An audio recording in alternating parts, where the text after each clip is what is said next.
Hello, good day, Entrep students. Now we will be talking about nature of small business and organizing, directing, and controlling the small business. Now, if you remember our activity, last time, um, how that we defined those small businesses. Um, I'll ask you to give an example of small businesses. Now we will gonna talk about it and how a small business is quite important in our economy. Sige, let's start. What is small businesses? Small businesses are privately owned corporations, partnerships, it could be, or sole proprietorship that have fewer employees and or less annual revenue than a regular sized business or corporation.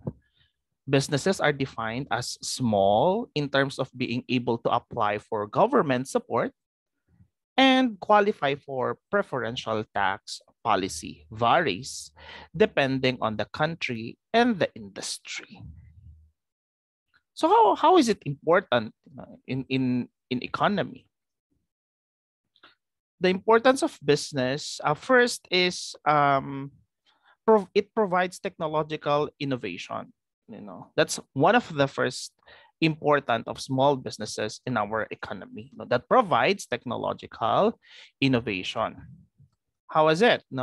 Innovations among small businesses, workers is higher than among workers in large businesses. So mataas ang probability to innovate, kasi nagsisimula pa lang sila. Small firms produce 2.5 times as many innovations, as large firms relative to the number of persons employed. Yan. So mataas yung, sabi ko nga, probability of innovation kasi marami pa silang dapat i-innovate for these small businesses to become much more successful. Okay? More than half of the major technological advances of the 20th century originated with individual inventors and small businesses. That's really good. Inventions may spark new industries or contribute to establish industries. Yung mga small businesses, yung mga small laboratories, yung mga yan, nag-spark yan ng mga new industries that contribute to establish in the bigger industries. Let's say, for example, yung mga network network marketing, nagsisimula yan sa maliit lang, hanggang sa lumaki ng lumaki. What else? Yung biglang nag-spark na business ngayon na ano bang tawag dito, yung mga online influencer, 'di ba? So biglang usbong sila, So small businesses yung mga 'yon. Tapos biglang laki na ng businesses, ngayon dahil ang dami na ring gumagawa. When it comes to providing employment, small firms hire a larger proportion of younger workers, older workers, women, and part-time workers. So, walang sinisino. Hindi pa ganun ang requirement, Small businesses provide 67% of workers with their first job and initial job skills. 'Di ba? If you remember yung mga nakapagtrabaho na dito, ano yung mga first time na job nyo? First job nyo. So ito yung mga small businesses. Ako, even me, nag-start ako sa small business. Yeah. Small businesses represent 99.7% of all employers, and employ about 50% of the private workforce. Wow.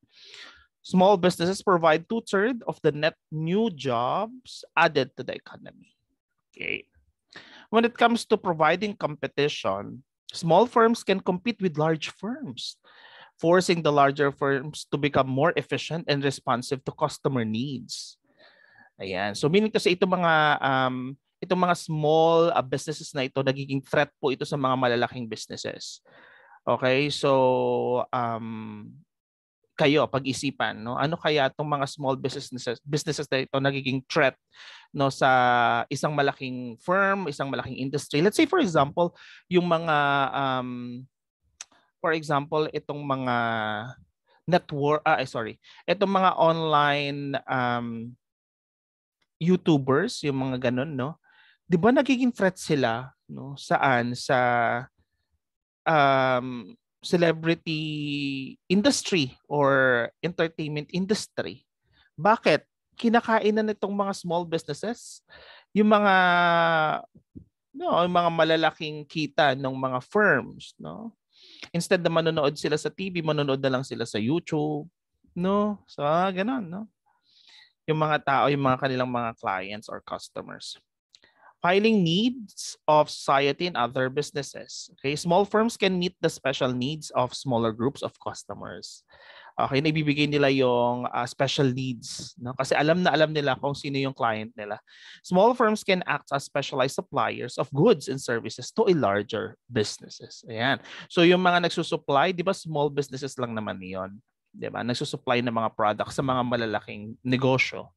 Let's say for example, mobile phone. Yung mga maliliit na negosyo dyan is sila yung gumagawa ng mga part of mobile phone or accessories of mobile phone. Small business lang yun na susupply sa mga malalaking business. Okay?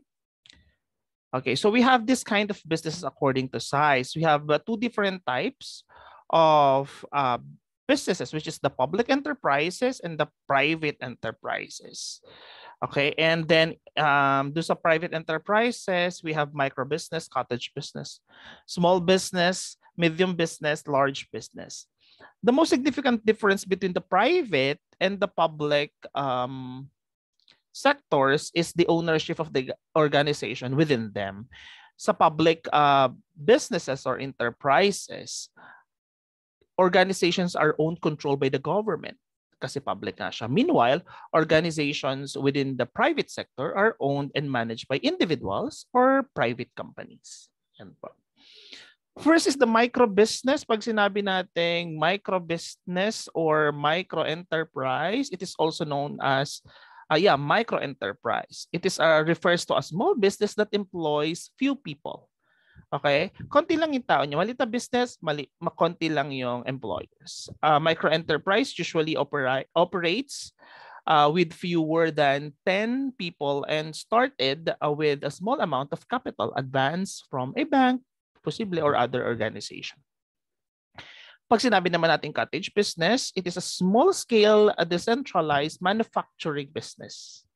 Yan, manufacturing businesses often operated out of home rather than purpose-built facility. Okay? Okay, so usually sa bahay, sige isip na kayo ng cottage industry. Usually negosyo sa bahay. Yeah. Ano pinagkaiba ng cottage at saka small business? No, cottage industries are producing goods for meeting local requirements. No, ang target nila is yung kanilang local people, no? Let's say for example, magtitinda ka ng fishball, kikiam, kwek-kwek, no, sa tapat ng bahay mo, hindi mo naman target yung mga nasa ibang barangay. Diba? So sila yung nagsusupply ng goods, no? It could be manufacturing din as well, no? Nagpo-produce sila ng goods to meet the demand for the people living in the area, but on small businesses, it's the same. Pero mas malaki yung area na kanilang pinag-negosyohan or pinagsusuplayan ng kanilang mga goods. So yun po yung pinagkaiba ng cottage and small business. On the other hand, yung small business naman versus micro business, ano naman pinagkaiba nila? Size and scale are the main difference between a micro business and a small business. A micro business is a type of small business that employs fewer than 10 people, no, as I mentioned a while ago. According to the Small Business Association, while small business can include business with up to 500 employees, kahit maliit lang siya. Okay. Micro businesses include solopreneurs, freelancers, side hustlers, and many businesses owners who operate out of single location. Financing and marketing can be more of an issue for these businesses, though they tend to enjoy a closer relationship with customers and require less capital to operate. Ayan. Ano naman po yung medium business? The category of medium-scale enterprises or medium businesses is made up to enterprises which employ naman fewer than 200 50 persons naman sila. These enterprises emerge from the slow and steady growth of successful small business. Kapag nag-success ang small business, no, magiging gap ito between the big or large business and small business. As company earns more revenue, it starts keeping aside the capital required for building. Yan, kakaroon sila ng tumataas yung kanilang income, so nagkakaroon sila, gumaganda yung kanilang negosyo, kailangan din nila mag-improve, no? They are requiring not to have capitals when it comes to building equipment, recruitment of more employees, and this eventually creates a bridge, as I mentioned, no, between small businesses and big corporation. Okay, when we talk about large enterprises naman po, or corporation na tinatawag, employs 500 or more people. They are usually international. No? They have highly specialized departments. They are usually organized as corporations. Their owners don't usually run them directly. They tend to appeal to a wide or wider range of consumers. Right? So those are the kinds of business according to its size. Next, let's talk about types of small businesses. We have this manufacturing, service, wholesaling, retailing, general construction firms. So pag-usapan natin sila isa-isa. Manufacturing business, alam nyo naman ang manufacturing business is one involved in the conversion of raw materials into products needed by society. Example, bakeries, sidecars, assembly shops, bagoong manufacturers, and restaurants. Yan. So ito yung mga, again, we are talking about small business. Ha? So meaning to say, itong manufacturing business, maybe that cater local consumers. Ayan. So yun po yung kanilang negosyo. Pag service businesses naman are those that provide service in one way or another. Again, provide service in one way or another. Classification nito, we have business services, no? Personal services. Ano ba yung mga personal services? Yung massage, what else? Gupit ng buhok, pedicure, manicure, yan. Repair services, yung mga nagre-repair dyan sa mga barangay nyo. Ayan. What else? Entertainment and recreation, yung mga inuman. So yan, and recreation, yung mga facilities no na pwedeng ma-enjoy nung o ma-entertain yung ating mga consumers. Hotels and motels as well. Educational services. Ayan. Ano ba yung business services? Ito yung mga ano ba to?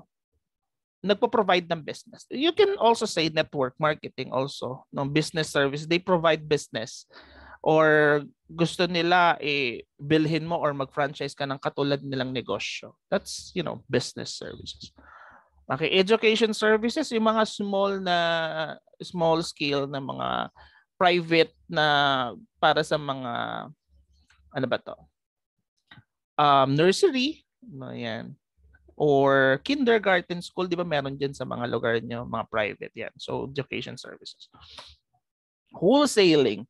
It refers to activities of person or establishment which sells to retailers and other merchants and or to industrial, institutional, and commercial users, but who do not sell in large amounts to final consumers. Sila yung nagsasupply sa ating mga retailers pero hindi po sila usually hindi po sila nagtitinda ng large amount sa mga consumers.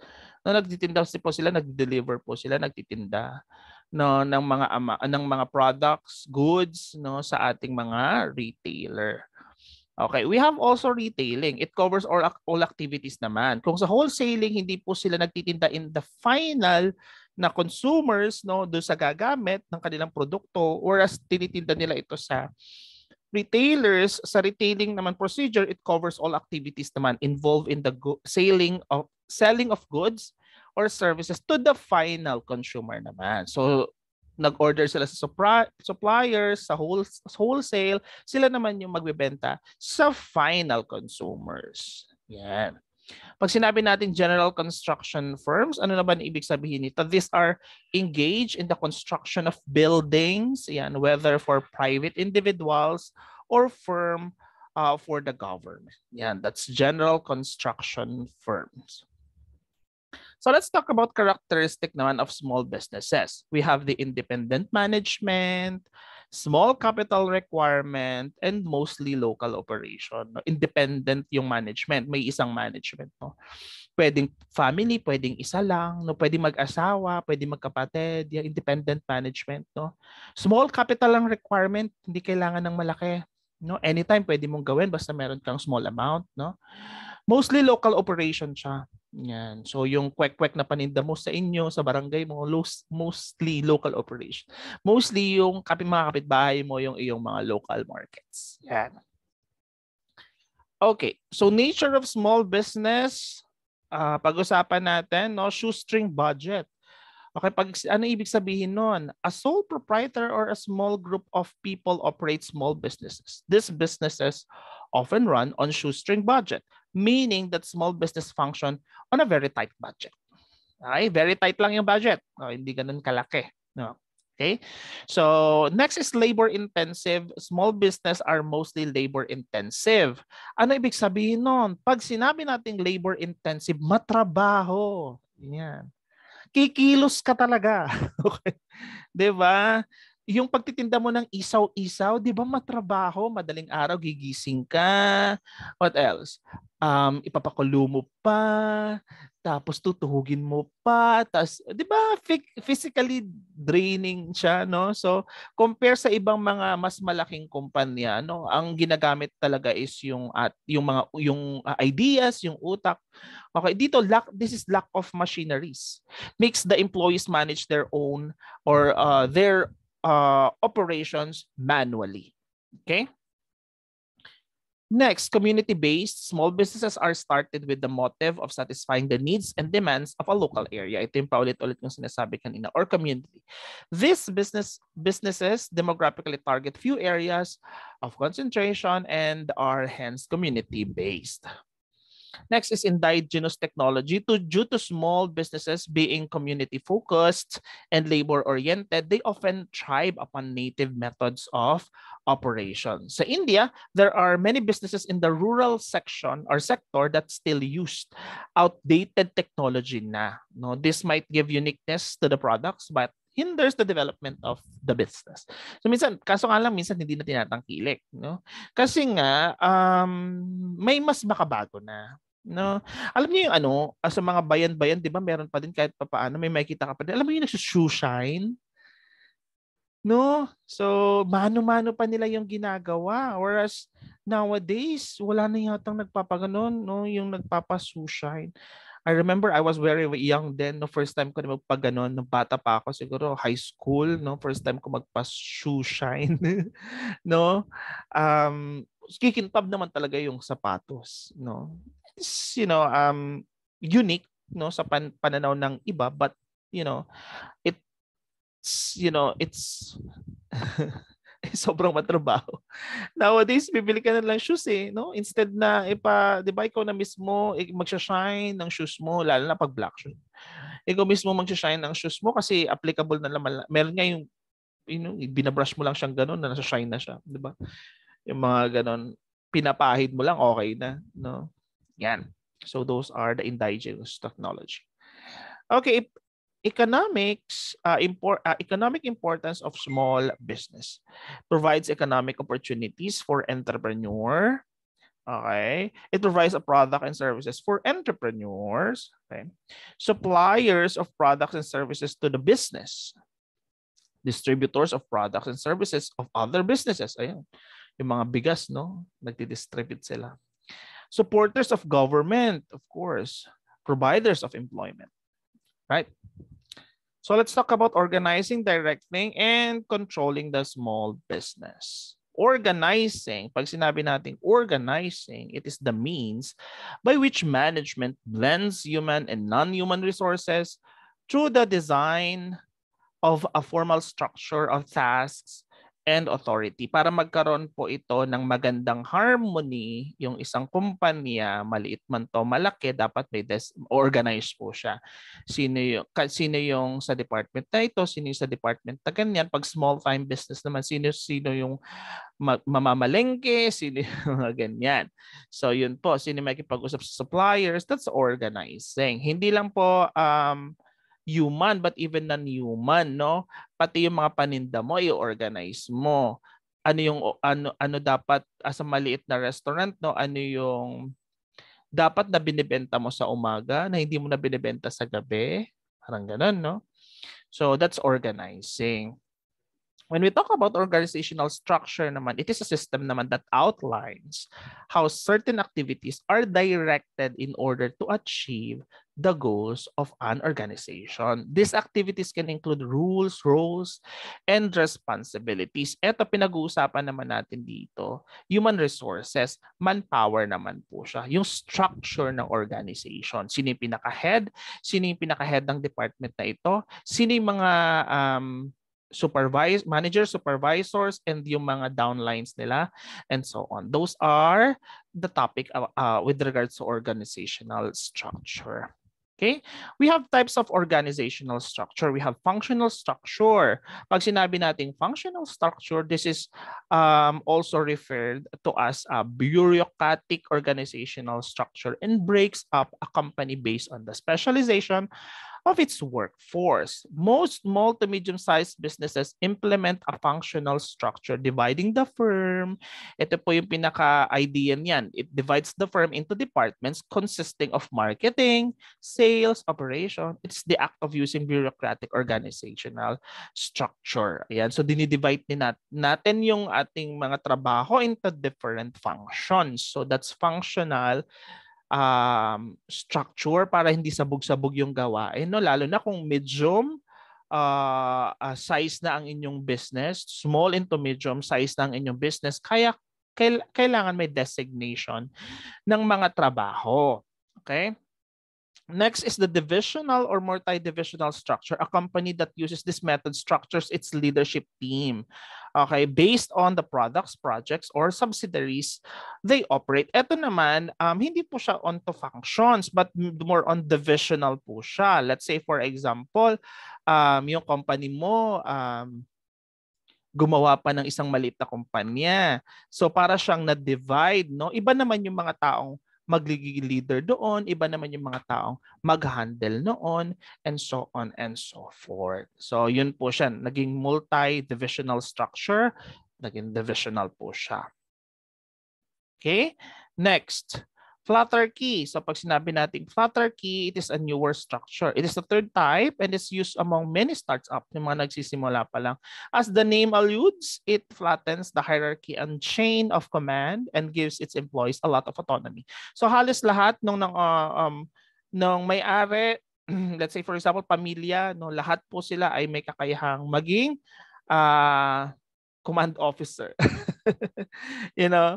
So ganoon po, no? Sila yung may kakayahan na mag-isip ng idea, lahat no nagtutulungan, no.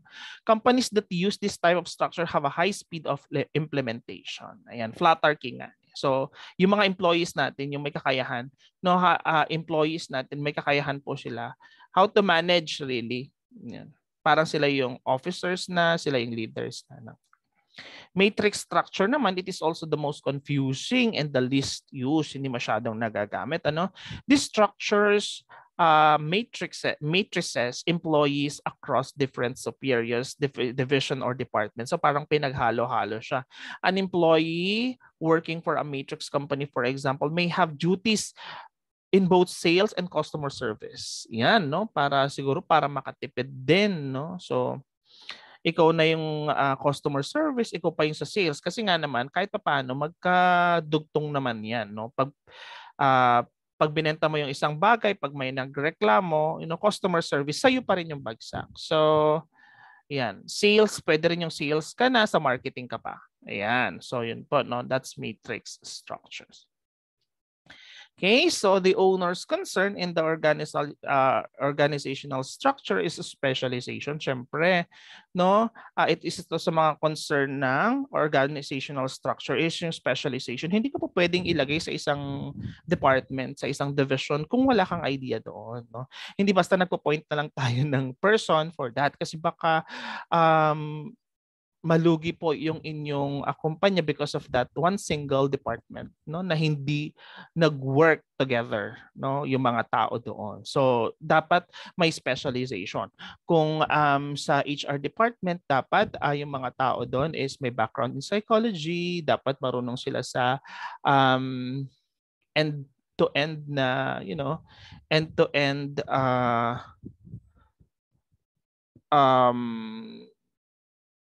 na nature ng business ng or I mean ng kanilang trabaho, no, from hiring to ano ba to, resignation, no, dapat alam nila yan.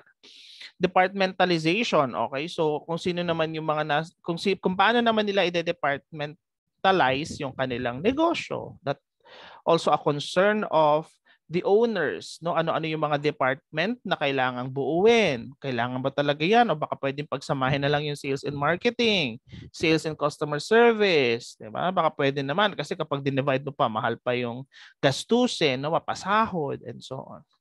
Delegation of authority, no? Sino yung i-delegate mo? May kakayahan ba o yung kapamilya mo? Yung mga ganun sa negosyo, no? Kapag kapamilya mo, talagang ipopromote mo siya or siya yung de-delegate mo. Wala naman magagawa yung iba, no? Kasi nga, kamag-anak mo. Ayan. So, delegation of authority. Make it sure lang na sana naman may background, no?